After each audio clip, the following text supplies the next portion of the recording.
तेरा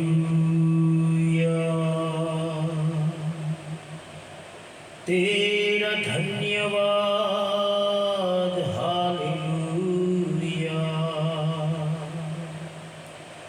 प्रेमी पिता परमेश्वर, हम आपका धन्यवाद करते हैं। सनातन काल के विराट परमेश्वर, हम आपकी महिमा करते हैं, आपकी स्तुति करते हैं। यीशु के नाम में हम आपके चरणों में आते हैं, धन्यवाद करते हैं आज के समय के लिए जो आपने हमें दिया है। तेरे बेटे बेटियों को प्रभु हम आपके नियंत्रण में देते हैं और हमारी प्रार्थना है पिता परमेश्वर, एक एक लोगों के जीवन में आप कार्य करें। जो मुझे देख रहे हैं, जो मुझे सुन रहे हैं, आज के इस वचन के द्वारा पिता उनकी लाइफ बदलने पाए और उसके जीवन में अद्भुत काम होने पाए। और यीशु के नाम में पिता हम हर एक को ब्लेस करते हैं और इस YouTube चैनल को ब्लेस करते हैं और इस YouTube के माध्यम से जितने जगहों पर परमेश्वर के वचनों को पहुंचाया जा रहा है, परमेश्वर उन सबके जीवनों में कार्य करें। पवित्र आत्मा, आइए अपने दास की बुद्धि को अपने नियंत्रण में लीजिए और इस समय पवित्र आत्मा हमारी जबान से होकर बात करिए। धन्यवाद पवित्र आत्मा कि आप सदैव हमारे साथ रहते हैं। हम आपका स्वागत करते हैं। धन्यवाद यीशु मसीह के नाम में, आमीन। सालों में प्रियवन, यीशु मसीह के नाम में एक बार फिर से हम आप सभी का स्वागत करते हैं और मैं आशा करता हूं कि आप और आपका परिवार प्रभु यीशु मसीह में सुरक्षित होंगे। आज जिस विषय के ऊपर परमेश्वर मुझसे और आपसे बात करने के लिए जा रहा है, वो विषय बहुत ही महत्वपूर्ण है और इस विषय को सुनने के बाद हर एक सेवक जो सेवकाई कर रहे हैं और कलीसिया भी अपने आप को सचेत कर लेगी, क्योंकि आज का वचन हमारे जीवनों में अद्भुत रीति से आशीषों को लेके आएंगे। इसलिए वचन को सुनने के साथ साथ वचन को सुनकर उसके अनुसार हमें चलने की भी आवश्यकता है। केवल वचनों को सुनना नहीं चाहिए, वचनों के अनुसार हमें चलना भी है। देखिए, जिस विषय के ऊपर आज मैं बात करने के लिए जा रहा हूँ वो विषय है 5 kinds of followers of Jesus Christ. कलीसिया के अंदर यीशु मसीह का अनुसरण करने वाले 5 प्रकार के लोग, और इन 5 प्रकार के लोगों के विषय में मुझे और आपको जानने की आवश्यकता है। देखिए, यूहन्ना उसकी 2 अध्याय 23 और 24 आयत में ऐसा लिखा है कि जब यीशु मसीह सेवकाई करते थे और जब यीशु मसीह के समय पर जब सेवकाई में जब यीशु मसीह थे, तो जब यीशु मसीह के द्वारा चिन्ह और चमत्कार हुआ करते थे तो बहुत सारे लोग उन चिन्ह और चमत्कार को देख के यीशु मसीह के ऊपर विश्वास किया करते थे, विश्वास लाते थे।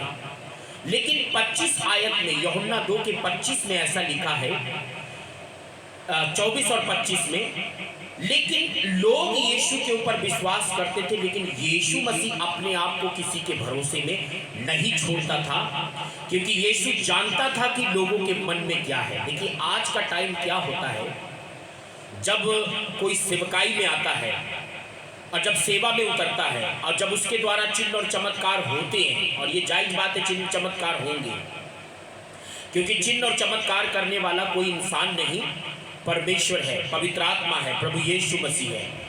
और बाइबल के अंदर लिखा है कि चिन्ह और चमत्कार होते हैं और होते रहेंगे, क्योंकि यीशु मसीह कल और आज और युगानुयुग एक सा है। तो यीशु मसीह किसी के भरोसे में अपने आप को नहीं छोड़ता था। लेकिन आज के जो सेवकाई करने वाले लोग हैं, जब लोग उनकी तरफ खींचे चले आते हैं तो लोग उनके ऊपर डिपेंड हो जाते हैं, उनके भरोसे पर रह जाते हैं, उनके भरोसे पर रहना शुरू कर देते हैं, उनकी तरफ ताकने लगते हैं, उनकी जेब ताकने लगते हैं और वो सोचते हैं कि अब ये हमारे पास आ गए तो यही अब हमें चलाएंगे, ये हमारी ज़रूरतों को पूरा करेंगे, ये हमें खिलाएंगे। ऐसी बहुत सारी बातें। लेकिन 5 प्रकार के लोगों में से हम आज सीख पाएंगे। जब इन 5 प्रकार के लोगों को देखेंगे तो हम ये जानेंगे कि सच में कलीसिया के अंदर हमको और हर एक अगुवे को कितना अलर्ट रहना चाहिए, कितना सचेत रहना चाहिए। पहला जो व्यक्ति है, दूरी बनाकर चलने वाला। कहने का मतलब है मत्ती 26 अध्याय उसकी 33 और 35 में पतरस यहाँ पर बोलता है कि यीशु मसीह, मुझे लोगों का तो पता नहीं है, बाकियों का तो पता नहीं, लेकिन मैं तेरे साथ मर जाने के लिए भी तैयार हूँ। यहाँ यीशु कह रहा है, यहाँ सॉरी पतरस कह रहा है यीशु मसीह से कि मैं तेरे साथ मर जाने के लिए भी तैयार हूँ। लेकिन जब यीशु पकड़वा लिया गया, यही पतरस जो कह रहा है मैं तेरे साथ मर जाऊंगा, तेरे साथ क्रूस पे भी चला जाऊंगा, मरने के लिए तैयार हूँ, बड़ी बड़ी बातें बोल रहा है पतरस। लेकिन जब यीशु मसीह पकड़वाया गया तो मत्ती 26 के 57 और 58 में लिखा है कि यीशु मसीह के पकड़वाए जाने के बाद पतरस दूरी बनाकर चल रहा है, पीछे पीछे दूर ही दूर चल रहा है। जब तूने बोला कि तेरे साथ मर जाऊंगा तो क्यों नहीं उसके साथ चला? पहले तो तू बड़ी बड़ी डींगे मार रहा था, अब दूरी बनाकर चल रहा है। ऐसे ही आज बहुत सारे लोग आपके पास आएंगे, पास्टर जी चिंता नहीं करना, प्रॉफिट जी चिंता नहीं करना, इमांजिलिस्ट जी चिंता नहीं करना, पास्टर जी घबराना नहीं, परेशान नहीं होना, हम आपके साथ खड़े हैं, आप किसी भी चीज की टेंशन नहीं लेना। और ऐसा ही व्यक्ति जो बड़ी बड़ी डींगे मारता है ये सबसे पहले भागता है। जो आपसे बड़े बड़े वायदे करेगा वो सबसे पहले भागेगा और दिखाई नहीं देगा, ढूंढने पर भी वो नहीं मिलेगा। जब मैं सेवकाई में आया तो मुझे बहुत सारे ऐसे लोग मिले, बहुत सारे लोग मिले, मैं गिनती करूं तो कम हो जाएगा। एक से एक लोग आए और बड़े बड़े वायदे किए, हम तुम्हें फलानी चीज दे रहे हैं, ढिकानी चीज दे रहे हैं, खाने की टेंशन नहीं लेना, पीने की टेंशन नहीं लेना, कपड़ों की टेंशन नहीं लेना, घर की टेंशन नहीं लेना। लेकिन आज उन लोगों का आता ही पता नहीं है। सबसे पहला व्यक्ति जो बड़ी बड़ी वायदे करता है वही सबसे पहले आपसे पीछे जाएगा। दूसरा, ना बर्दाश्त करने वाला व्यक्ति। आपको कलीसिया के अंदर एक दूरी बनाकर भी चलने वाला होगा और एक ना बर्दाश्त करने वाला होगा। यूहन्ना 12 के 1 से 7 में जब यीशु के पैरों पर इत्र डाला गया तो वहां पर यहूदा इस्करियोती था जो कहता है अरे इतना इत्र क्यों खराब किया गया, इसको बेच के कंगालों को बांट दिया जाता। उसको कंगालों की चिंता नहीं थी, वो चोर था और उसके मन में कैसी भावना आ गई, बर्दाश्त नहीं हुआ। इत्र तो यीशु के पैर में डाला गया, तुझे क्या टेंशन है? जब आपके साथ लोग भलाई करने लगेंगे और जब सेवकों के साथ लोग अच्छा करने लगते हैं, जब सेवकों की मदद करने लगते हैं, सेवकों को अच्छी अच्छी चीजें देने लगते हैं, तो बहुत सारे लोग होते जो जलन बढ़ जाती है, बर्दाश्त नहीं करते। अरे क्यों दे रहे हो? कई पति तो पास्टर के लिए, सेवकाई के लिए बहुत बड़ा करना चाहते हैं, लेकिन पत्नियां अड़ंगा लगा देती है। अरे क्या जरूरत है, हमारे भी तो इतने खर्चे हैं। कई पत्नियां देना चाहती तो पति अड़ंगा लगा देते हैं, कई लोग विश्वासी देना चाहते तो दूसरे विश्वासी अड़ंगा लगा देते। और इतना करने की क्या जरूरत है? अपने भी तो खर्चे हैं, अपने भी तो देखो। अड़ंगा लगाने वाला व्यक्ति, ऐसे व्यक्ति से भी हमें सचेत रहने की आवश्यकता है। तीसरा व्यक्ति हस्तक्षेप करने वाला, या मैं कहूंगा अड़ंगेबाज। यूहन्ना उसकी 6 के 5 से 9 में एक बार बहुत भीड़ यीशु के सामने आई तो यीशु ने कहा कि इनके खाने का इंतजाम किया जाए। तो वहां पर जो फिलिप्पुस था, ठीक है, और फिलिप्पुस का भाई और अंद्रियास, कई ऐसे चेले थे, वो भीड़ में देखने लगे और वहां पर बोलने लगे कि इतना पैसा भी नहीं है कि रोटी लाए तो इनके लिए पूरी हो जाए। देखिए वहां पैसे की बात करी, यीशु कह रहा है, लेकिन वहां पर लिखा यीशु जानता था, उनके परखने के लिए ये बात कही, लेकिन फिर भी वो भीड़ में इधर उधर ताकने झांकने लगे। और वहां पर एक लड़का था जिसके पास 5 रोटी थी और मछली थी, वो देना चाहता था, लेकिन अंद्रियास वहां पर अड़ंगा लगा रहा है। इतने में क्या होगा? आज सेवकाई में भी ऐसे बहुत सारे अड़ंगेबाज मिलेंगे। एक व्यक्ति करना चाहता है, दूसरा व्यक्ति अड़ंगा लगाना चाहता है। एक व्यक्ति आपके लिए ज्यादा करना चाहता है, उसकी दिल में इच्छा है, खुली इच्छा से वो सेवकाई के लिए सहयोग देना चाहता है, लेकिन वहीं पर कोई दूसरा होगा जो अड़ंगेबाज व्यक्ति होगा।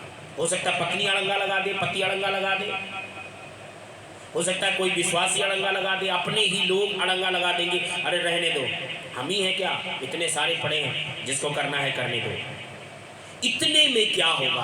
अरे तुम तो पहले शुरू करो, होना नहीं होना। और वो 5 रोटी से भी तो परमेश्वर ने 5000 को खिला दिया।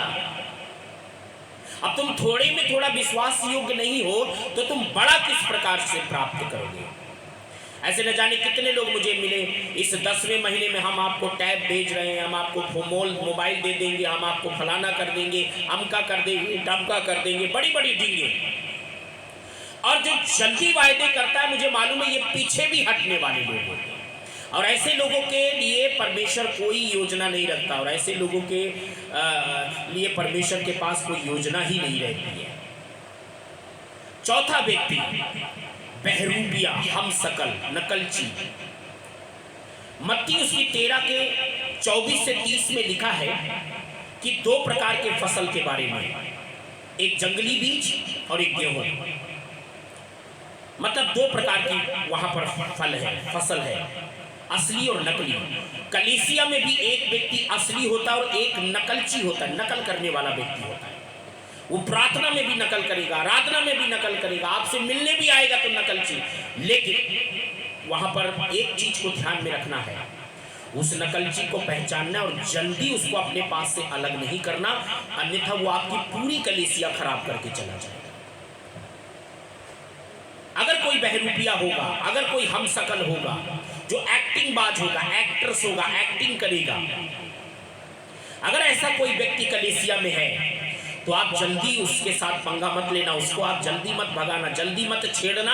क्योंकि यीशु ने कहा, जब वो काटने वाले गए, जंगली बीजों को उखाड़ने की कोशिश की, तो यीशु ने कहा दोनों को बढ़ने दो, और काटने वालों से मैं कहूंगा कि जंगली पौधों को, जंगली बीज को आग में डाल दो, और जो मेरे हैं उनको मेरे खत्ते में ले आओ। ये 2 प्रकार के लोग। अब जो 5वां व्यक्ति है, प्रभु के साथ बना रहने वाला व्यक्ति, हर परिस्थिति में जो कुछ भी हो जाए, लेकिन प्रभु के साथ बना रहने वाला व्यक्ति। देखिए यहां पर मैं लूका 1 अध्याय 5 से 13 पद में जकरिया और एलिसीबा के बारे में मैं बताना चाहता हूं। जकरिया के कोई भी संतान नहीं थी, ये खुद इसकी एक समस्या है, अपनी पर्सनल समस्या है। जकरिया के समान लोग चाहिए, खुद निसंतान है, लेकिन परमेश्वर के भवन को नहीं छोड़ा, प्रार्थना करना नहीं छोड़ा, भेंट चढ़ाना नहीं छोड़ा, और यहां तक कि दूसरों की प्रार्थना को परमेश्वर के सम्मुख ले जाया करता था। दूसरों की प्रार्थना, देखिए हर परिस्थिति में प्रभु के साथ खड़ा रहने वाला व्यक्ति हमें चाहिए।